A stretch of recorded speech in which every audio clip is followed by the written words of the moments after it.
కేంద్ర మంత్రి బండి సంజయ్ సంచలన వ్యాఖ్యలు చేశారు. మతాలు మార్చుకుంటే దేవుళ్లను మోసం చేసినట్లే అన్నారు. కూకట్పల్లి కాపు వెల్ఫేర్ అసోసియేషన్ ఆధ్వర్యంలో ఏర్పాటు చేసిన కార్తీక మాస వన భోజన కార్యక్రమానికి బండి సంజయ్ ముఖ్య అతిథిగా హాజరయ్యారు. ఇతర మతాల్లో చేరిన హిందువులు పునరాలోచన చేస్తున్నారని బండి సంజయ్ తెలిపారు. హిందూ సనాతన ధర్మ రక్షణే తన లక్ష్యం అన్నారు. ఏ కుల సంఘమైనా హిందూ ధర్మం కోసం పనిచేయాలని సూచించారు. జూబ్లీహిల్స్లో మైనార్టీలంతా ఏకమయ్యారని, హిందూ సమాజాన్ని హేళన చేసే పరిస్థితి వచ్చిందన్నారు.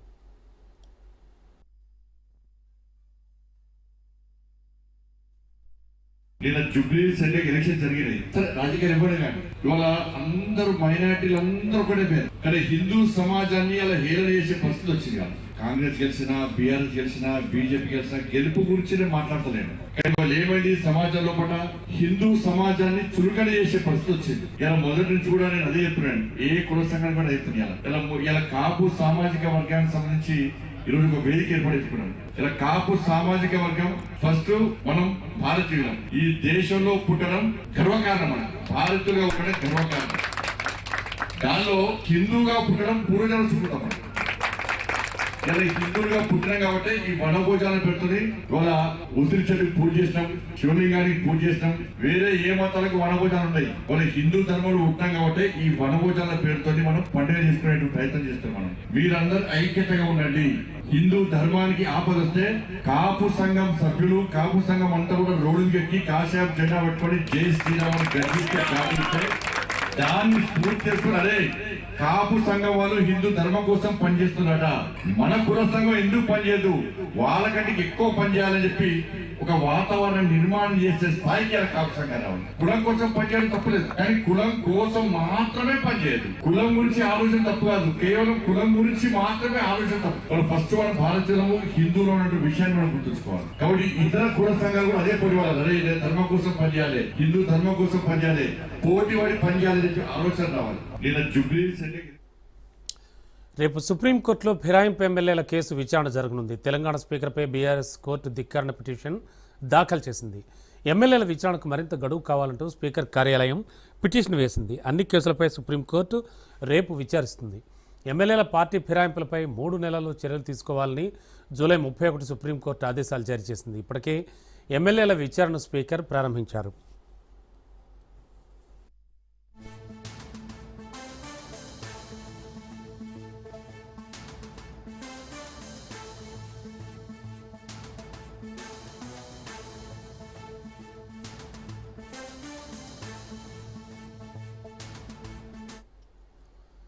సోమవారం తెలంగాణ కేబినెట్ సమావేశం జరగనుంది. మధ్యాహ్నం 3 గంటలకు సీఎం రేవంత్ రెడ్డి అధ్యక్షతన జరగనుంది. ఈ సమావేశంలో స్థానిక సంస్థల ఎన్నికల నిర్వహణపై ప్రభుత్వం కీలక నిర్ణయం తీసుకోవచ్చని సమాచారం. ఈ సమావేశంలో స్థానిక సంస్థల ఎన్నికల నిర్వహణపై ప్రభుత్వం కీలక నిర్ణయం తీసుకోవచ్చున్నట్టుగా తెలియవస్తోంది. సర్పంచ్, మండల, జిల్లా పరిషత్ ఎన్నికల నిర్వహణకు సానుకూలత వ్యక్తం చేస్తూ ప్రభుత్వం నిర్ణయం తీసుకుంటుందని సమాచారం. బీసీ రిజర్వేషన్లపై హైకోర్టు స్టే నేపథ్యంలో పార్టీ పరంగా బీసీలకు 42% రిజర్వేషన్లు కల్పించి పాత రిజర్వేషన్ల మేరకు స్థానిక ఎన్నికల నిర్వహణ విషయంపై కేబినెట్ నిర్ణయం తీసుకోవచ్చని కాంగ్రెస్ వర్గాలు చెబుతున్నాయి.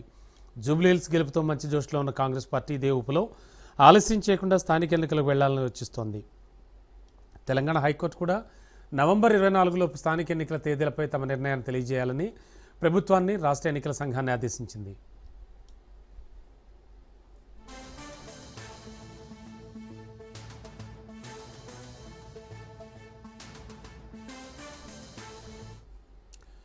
ఇక కేబినెట్లో గిగ్ వర్కర్ల నూతన విధానంపై కూడా చర్చించి ఆమోదం తెలిపే అవకాశాలున్నాయి. అలాగే ఇటీవల మరణించిన కవి, రచయిత అందశ్రీ కుటుంబంలో ఒకరికి ఉద్యోగం, స్మృతివనం ఏర్పాటుపై నిర్ణయం తీసుకున్నట్లుగా సమాచారం. 25 డిసెంబర్ 8న ప్రజాప్రభుత్వం 2వ వార్షికోత్సవం, డిసెంబర్ 9న తెలంగాణ రైజింగ్ 2047 పాలసీ డాక్యుమెంట్ను ఆవిష్కరించాలని ప్రభుత్వం ఇప్పటికే నిర్ణయించింది. ఈ నేపథ్యంలో వాటి నిర్వహణ, తీరుతెన్నులపై మంత్రివర్గంలో చర్చించి నిర్ణయం తీసుకోనున్నారు. కాళేశ్వరం ప్రాజెక్టు బ్యారేజీల పునరుద్ధరణ, ఎస్ఎల్బీసీ, ప్రాణహిత చేవెళ్ల ప్రాజెక్టులపై కూడా కేబినెట్లో చర్చించే అవకాశం ఉందని సమాచారం.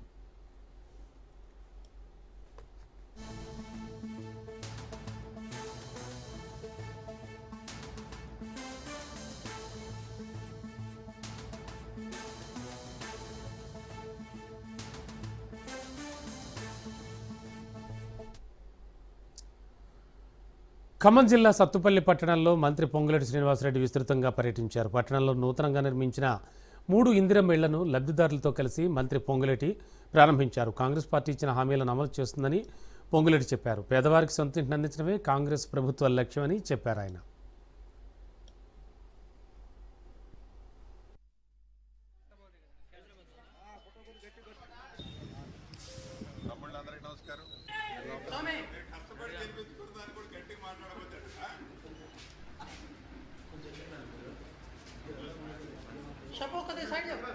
చిన్న సార్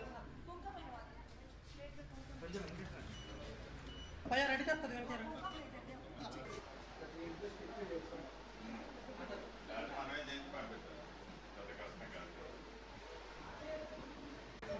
కంప్లీట్ అయినాయి ఇక్కడ ఏంటంటే డాక్టర్ స్పీడప్ కడితే వర్షాలు కూడా తగ్గినాయి కదా తొందరగా కంప్లీట్ అయ్యి సంతోషమే చూడమ్మా నువ్వు ఏడా ఆడాను అనుకో ఆయనకి ఇబ్బంది నాకు ఇబ్బంది అనుకోండి కదా ఏం పెద్దమ్మా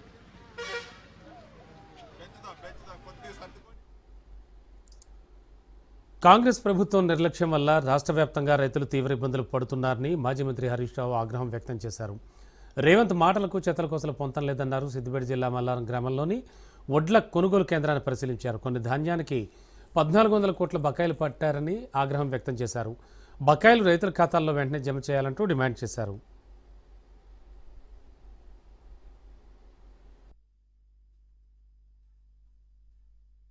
ఈ రాష్ట్రంలో మక్కలు పండించిన రైతులకు కొనుగోలు ప్రక్రియ ఆలస్యం చేశారు. కొన్న మక్కలకు కూడా ఒక్క రైతుకు ₹1 కూడా ఇప్పటిదాకా చెల్లించలేదు. ఎందుకు ఆలస్యం చేస్తూ ఉన్నారు? దాదాపు ఇవాళ 6 లక్షల ఎకరాల్లో రాష్ట్రంలో మక్కలు పండినాయి. మక్కలు కొనడంలో ఇబ్బంది పెడతా ఉన్నారు. ఆ కొన్న మక్కలకు కూడా డబ్బులు ఇవ్వడం లేదు. వెంటనే మక్క పండించిన రైతులకు రాష్ట్ర వ్యాప్తంగా డబ్బులు విడుదల చేయాలని చెప్పి ప్రభుత్వాన్ని డిమాండ్ చేస్తూ ఉన్నాం. ప్రభుత్వం దాని మీద రివ్యూ చేయాలని చెప్పి మేము కోరుతా ఉన్నాం. ఎప్పుడు రాజకీయాలే కాదు కదా, రైతుల గురించి కూడా పట్టించుకోండి. రైతులకు మీరు అన్నీ మోసమే చేసినారు. ఇవాళ పత్తి రైతుల పరిస్థితి కూడా ఆగముంది. రాష్ట్రంలో కేంద్ర ప్రభుత్వం ఇవాళ బీజేపీ మాటలు చెప్తా ఉంది తప్ప పత్తి రైతులను అరిగోసపుచ్చుకుంటా ఉంది. రాష్ట్ర ప్రభుత్వ అధికారులు సతాయిస్తున్నారు. ఇవాళ కేంద్రంలో ఉన్న బీజేపీ ప్రభుత్వ ఆధ్వర్యంలో నడుస్తున్న CCI కూడా సరిగ్గా కొనుగోలు చేయకపోవడం వల్ల పత్తి రైతులు చాలా ఆందోళనలో ఉన్నారు. ఒకవైపు అకాల వర్షాల వల్ల పత్తి అంతా కూడా నల్లబడిపోయింది, పూత రాలిపోయింది. పత్తి రైతులకు దిగుబడి తగ్గింది, పెట్టుబడి కూడా రాని పరిస్థితి ఉన్నది. రోజుకు రాష్ట్రంలో 2-3 రైతులు ఆత్మహత్య చేసుకుంటా ఉన్నారు. ఎక్కడో ఒక దగ్గర రాష్ట్రంలో పాపం పత్తి రైతులు పంట దిగుబడి రాక, పెట్టుబడి రాక అప్పుల పాలైపోయి రైతులు ఆత్మహత్య చేసుకుంటున్నటువంటి పరిస్థితి ఉంది. పత్తి రైతులకేమో బీజేపీ ప్రభుత్వం 7 క్వింటాళ్ళు గ్రేడ్ 1 గ్రేడ్ 2 అని వాళ్ళు మోసం చేస్తారు. మక్క రైతులు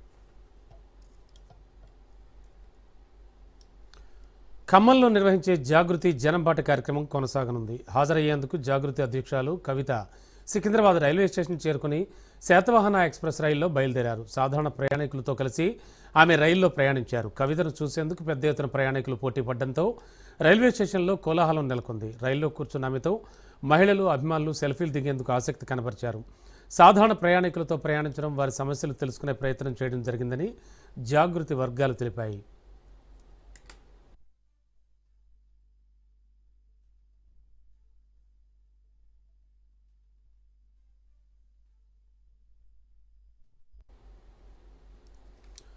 హైదరాబాద్ పర్యటనకు వచ్చిన ఉపరాష్ట్రపతి సిపి రాధాకృష్ణన్కు బేగంపేట విమానాశ్రయంలో గవర్నర్ జిష్ణుదేవ్ వర్మ, సీఎం రేవంత్, కేంద్ర మంత్రి బండి సంజయ్, మంత్రులు దుద్దిళ్ల శ్రీధర్ బాబు, పొన్నం ప్రభాకర్తో ఉపరాష్ట్రపతికి స్వాగతం పలికారు. అనంతరం గవర్నర్ జిష్ణుదేవ్ వర్మ ఇచ్చిన తేనీటి విందులో సీఎం రేవంత్ రెడ్డి, కేంద్ర మంత్రి కిషన్ రెడ్డి, మంత్రులు, ప్రజాప్రతినిధులు పాల్గొన్నారు.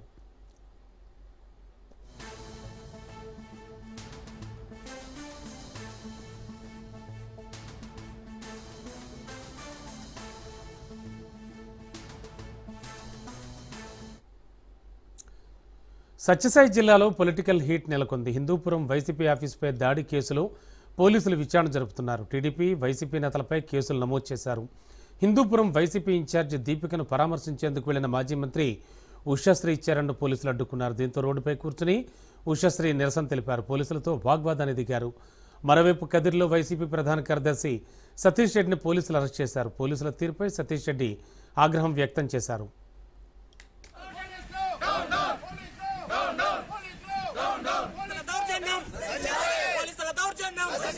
పోలీసుల దౌర్జన్యం police down police down police down police down police down police down పోలీసుల దౌర్జన్యం పోలీసుల దౌర్జన్యం పోలీసుల దౌర్జన్యం down down down down down down పోలీసుల దౌర్జన్యం పోలీసుల దౌర్జన్యం పోలీసుల దౌర్జన్యం police down police down Hindupur party office పైన వైఎస్ఆర్సీపీ పార్టీ ఆఫీస్ పైన జరిగిన ఒక దాడిని మీరు అందరూ కూడా చూశారు. ఈ రోజు అందరూ కూడా కలిసి అక్కడ వెళ్లి ఒక ప్రెస్ మీట్ ని అడ్రస్ చేస్తూ అదే విధంగా దీపిక గారిని అదే విధంగా వేణుగోపాల్ రెడ్డి గారిని పరామర్శించాలని ఆల్ కోఆర్డినేటర్స్ ఎక్స్ఎమ్మెల్యేస్ అందరూ కూడా వెళ్తుంటే ఈ రోజు పోలీసులు ఇక్కడికి వచ్చి హౌస్ అరెస్ట్ చేయడము మమ్మల్ని రిటైన్ చేయడం ఆపడం ఎంత మాత్రం కరెంట్ అని అడుగుతున్నాం. దగ్గర ఒక 60-70 మెంబర్స్ టీడీపీ గుండాలు రావడం జరిగింది. వాళ్ళందరూ కూడా వైఎస్ఆర్సీపీ పార్టీ పైన దాడి చేసి అదే విధంగా కార్యకర్తలు ఎవరైతే ఉన్నారో వాళ్ళందరి పైన దాడి చేయడం జరిగింది.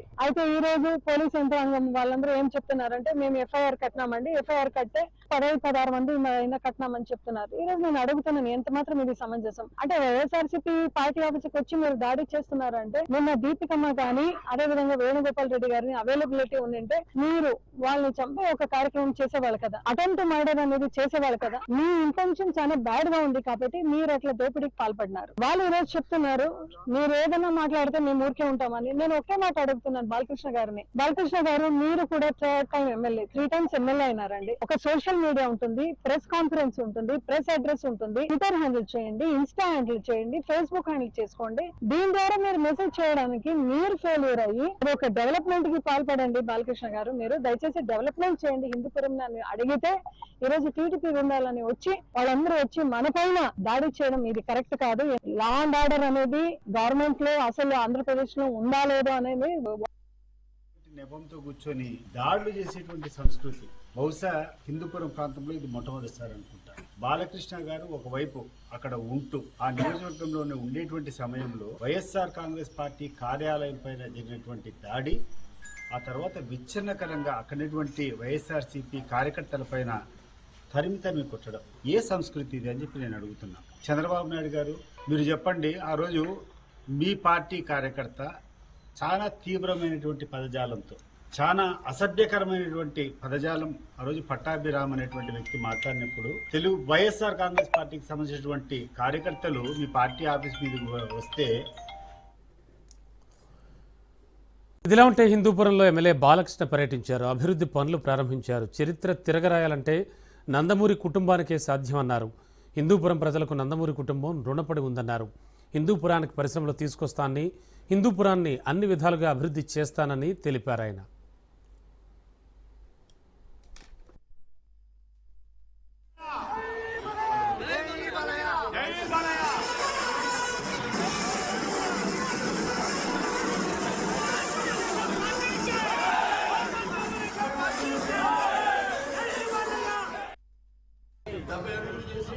మధ్యలో డివైడర్లు పెట్టి డివైడర్ మధ్యలో స్ట్రీట్ లైట్స్ పెట్టి మరి రోడ్డు కూడా ఇరువైపులా డ్రైన్లు నిర్మించి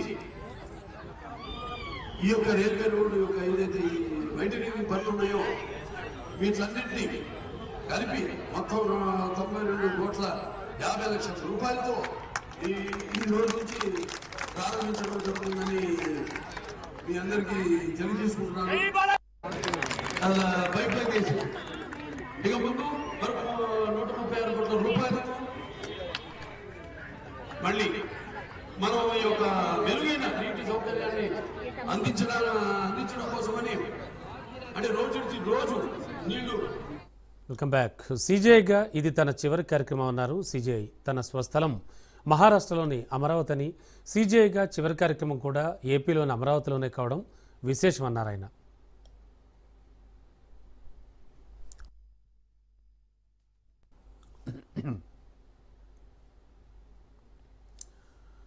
డాక్టర్ బిఆర్ అంబేద్కర్ అత్యున్నతమైన రాజ్యాంగం రూపొందించారని ఏపీ సీఎం చంద్రబాబు అన్నారు. చాయ్వాలా దేశానికి ప్రధాని అయ్యారంటే అది మన రాజ్యాంగం వల్లే అని పేర్కొన్నారు. భారత రాజ్యాంగం అమల్లోకి వచ్చి 75 ఏళ్లు పూర్తయిన సందర్భంగా మంగళగిరిలో ఏపీ హైకోర్టు న్యాయవాదుల ఆధ్వర్యంలో కార్యక్రమం జరిగింది.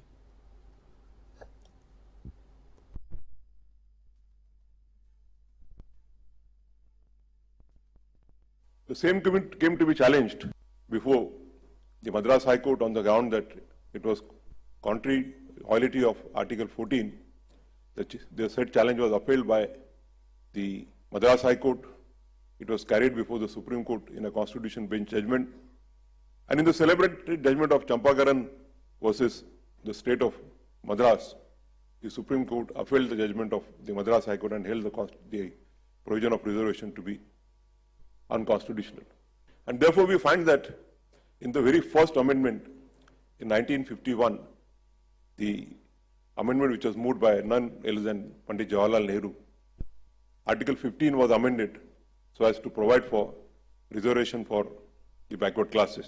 Similarly, between 1946 to 1950, various states, in order to provide for agrarian reforms like the Ceilings Act, like the Agricultural Tenancy Acts, had enacted various laws.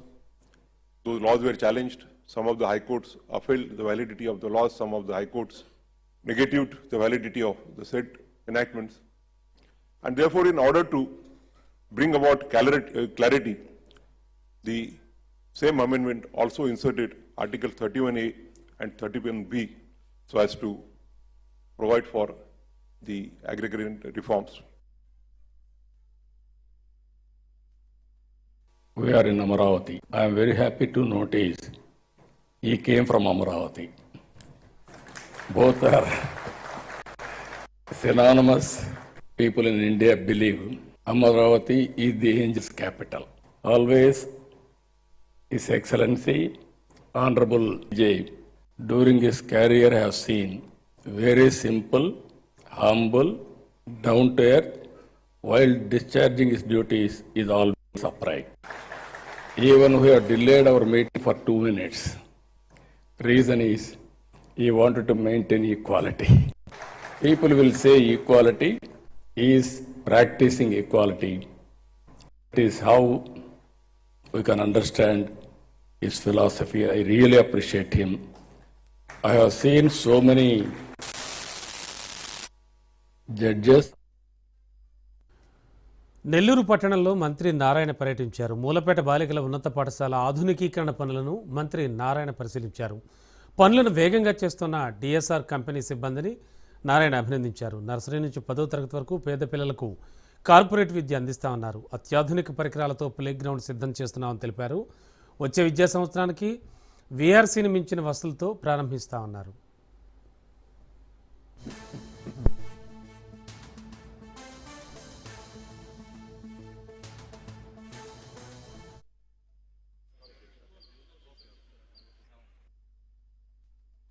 గత ప్రభుత్వం మూసేసిన విఆర్ హై స్కూల్ ఎలక్షన్స్కి ముందు తెరిపిస్తానని మాట ఇచ్చాను. మాట ప్రకారమే ఆ స్కూల్ని మా పిల్లలు మరియు వాళ్ళిద్దరి యొక్క సహకారంతో దాన్ని పూర్తిగా దాదాపు 15 కోట్ల రూపాయల దాకా ఖర్చు పెట్టి ఆ స్కూల్ని మొత్తం మోడర్నైజ్ చేశాము. ఈ మధ్య ఒక బ్యాంకు వాళ్ళు కూడా దానికి 2 బస్సులు డొనేట్ చేశారు. 4 బస్సులు యూనియన్ బ్యాంక్ వాళ్ళు సిఎస్ఆర్ ఫండ్లో 4 బస్సులు డొనేట్ చేశారు. ఇంకా చాలా ఆనందం. వాళ్ళు ప్రత్యేకంగా నెల్లూరు ప్రజల తరఫున, పేద ప్రజల తరఫున వాళ్ళు నేను అభినందిస్తున్నాను. అదేవిధంగా విఆర్ హై స్కూల్ని ఒకసారి చూడమని నేను డిఎస్ఆర్ కంపెనీ, కన్స్ట్రక్షన్ కంపెనీ, వాళ్ళు వెల్ ఎస్టాబ్లిష్డ్ బెంగళూరు, హైదరాబాద్, సత్యనారాయణ కదా పేరు, సుధాకర్ రెడ్డి కదా, సుధాకర్ రెడ్డి గారిని నేను రిక్వెస్ట్ చేశాను. ఆయన వచ్చి విఆర్ హై స్కూల్ చూసి వెంటనే నేను కూడా నెల్లూరు ప్రజలకు ఏదన్నా చేస్తాను, నాకు కూడా ఒక స్కూల్ ఇవ్వండి అన్నారు. వెంటనే వారిని యాక్చువల్గా ఈ స్కూల్కి తీసుకొచ్చి చూపించా. ఎందుకంటే వారు ఇక్కడే చాలా కాలం ఉన్నారంట. నాకు తెలియని తర్వాత చెప్పారు, ఈ మూలాపేట పరిసర ప్రాంతాల్లో మేము ఉన్నాం సార్, అందుకని ఇక్కడ ఉన్న పేద ప్రజలకు చేయాలన్న.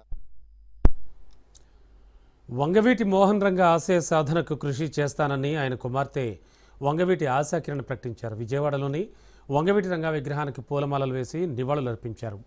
పబ్లిక్ లైఫ్ కొంతకాలం దూరంగా ఉన్నానని చెప్పారు. ఇకపై పూర్తి స్థాయిలో ప్రజలకు చేరువుగా ఉంటానని తెలిపారు. ప్రజలకు ఏ కష్టం వచ్చినా తాను అండగా నిలుస్తానని చెప్పారు.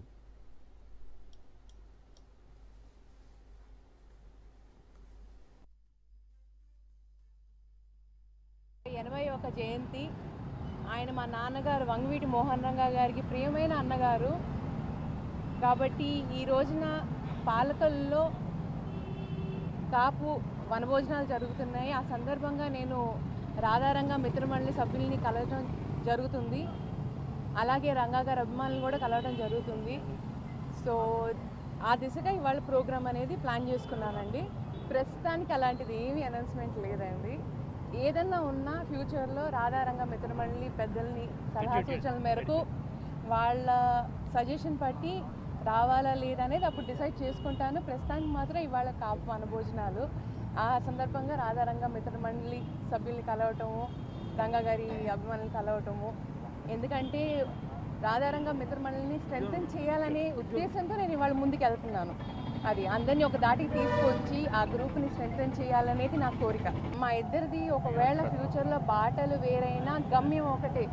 ఏది అని అంటే రంగా గారి ఆశయ సాధనాలని ముందు తీసుకెళ్ళటం, పేద ప్రజలకు, బలహీన వర్గాలందరికీ మేము సహాయం చేయటము, వాళ్ళకి అండగా ఉండటం అనేది మా ధ్యేయం. నేను అమ్మ కోసము అన్న కోసము రాజకీయంగా బయటకు వచ్చాను. కానీ కొన్ని ఫ్యామిలీ రెస్పాన్సిబిలిటీస్ మూలంగా నేను రాజకీయానికి లేకపోతే పబ్లిక్ లైఫ్కి దూరంగా ఉండడం జరిగింది. కానీ వాళ్ళ నుంచి నేను డెఫినెట్గా యాక్టివ్గా పబ్లిక్ లైఫ్లో ఉంటాను.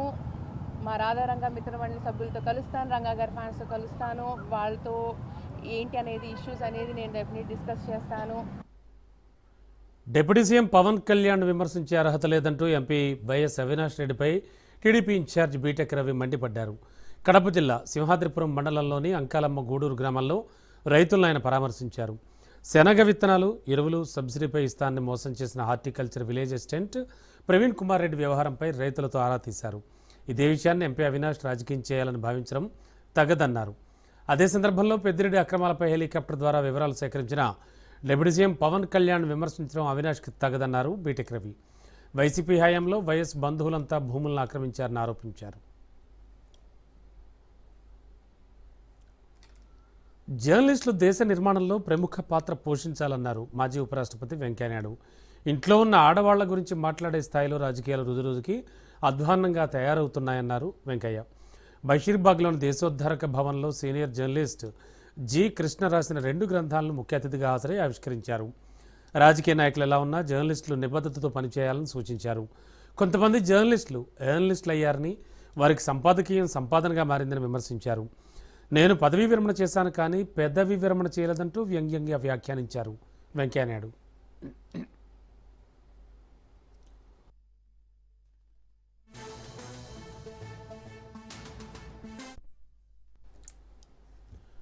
ఐబొమ్మ ఇమ్మడి రవి కేసులో సంచలన విషయాలు వెలుగులోకి వస్తున్నాయి. రవి ఇంటి నుంచి భారీగా హార్డ్ డిస్కులు స్వాధీనం చేసుకున్నట్లు తెలుస్తోంది. డిలీట్ చేసిన ఫైల్ కూడా రికవరీ చేసినట్లు సమాచారం. ఇక రవి స్వస్థలం విశాఖ కాగా ముంబైలో ఎంబీఏ పూర్తి చేశాడు. 2018 నుంచి రెయిన్బో విస్టాలో నివాసం ఉంటున్నాడు. కమ్యూనిటీ వాసులకు సాఫ్ట్వేర్ ఇంజనీర్గా పరిచయం చేసుకున్నాడు రవి. రెయిన్బో విస్టా నుంచి విదేశాలకు ఐపీలు బదిలీ, ఇక యూకేలో టీం నడిపినట్టుగా కూడా సమాచారం సేకరించారు. రవి గ్లోబల్ నెట్వర్క్ లింకులు చెక్ చేశారు. సర్వర్ల ద్వారా వేల సినిమాలు హ్యాకింగ్. రవి కార్యకలాపాలపై అంతర్జాతీయ ఏజెన్సీలు కూడా దృష్టి పెట్టాయి.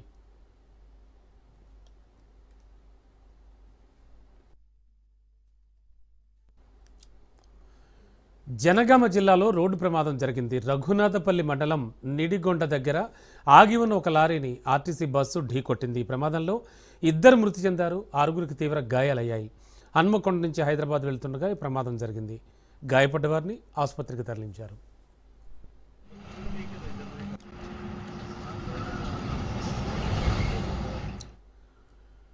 టీటీడీ మాజీ ఏవీఎస్ఓ ఇన్స్పెక్టర్ సతీష్ కుమార్ హత్య కేసులో దర్యాప్తు ముమ్మరం చేశారు పోలీసులు.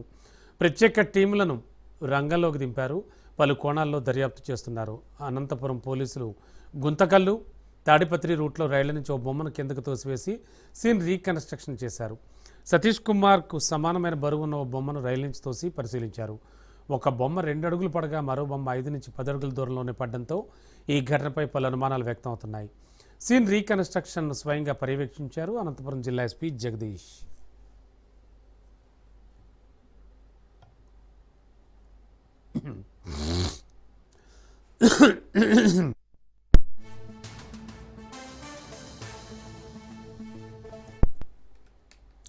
హైదరాబాద్ కార్ఖానా పోలీస్ స్టేషన్ పరిధిలో భారీ దోపిడీ జరిగింది. గన్రాక్ ఎంక్లేవ్లో నివసిస్తోన్న కెప్టెన్ ఇంట్లో ఈ ఘటన చోటు చేసుకుంది. ఇంట్లో పనిచేసే నేపాల్కు చెందిన వ్యక్తే మరో 4గురితో కలిసి దోపిడీకి పాల్పడ్డట్టు పోలీసులు ప్రాథమికంగా నిర్ధారించారు.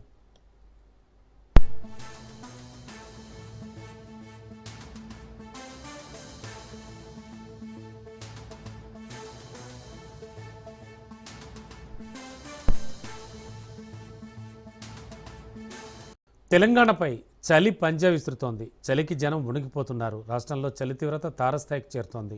నిన్నటి నుంచి ఉష్ణోగ్రతలు మరింత పడిపోతున్నాయి. రాష్ట్ర వ్యాప్తంగా ఈ సీజన్లో చలి తీవ్రత ఎక్కువగా ఉంటుందని వాతావరణ శాఖ తెలిపింది. రాష్ట్ర వ్యాప్తంగా రాత్రి ఉష్ణోగ్రతల్లో తగ్గుదల ఎక్కువగా ఉంటుందని, నవంబర్ 18 వరకు చలిగాలులు ఎక్కువగా వీస్తాయని కూడా వాతావరణ శాఖ హెచ్చరిస్తోంది.